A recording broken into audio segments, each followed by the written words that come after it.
तुम्हाला सांगू का, जेवढे आई वडील मुलांना समजून घेतात ना, दुसरं कोणी घेत नाही आहे. किती सख्खे असू दे, किती जीव लावणारे असू दे, ते कधी आपली गोष्ट मनात पण ठेवणार नाही आहेत. जेवढी आई आपली गोष्ट चांगली वाईट मनात ठेवते ना, तेवढे परखे मनात ठेवत नाहीत. तोंडापुरते असते सगळे गोड बोलणारे, पण काय करणार. काही लोक असे आहेत की आई वडिलांची जाणीव नाही अशा लोकांना. असे भरपूर लोक आहेत, त्यांना आपण सोशल मीडियावर बघतोच.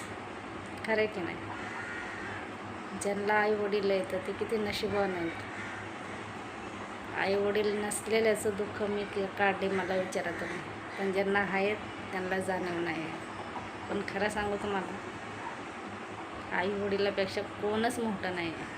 तुमच्याकडं पैसा, नाते, मुलं सगळं असू दे, पण आई वडिलापेक्षा ना ते घर सुनच आहे, आई वडील नसतील तर. खरं आहे की नाही. कमेंटमध्ये सांगा मला.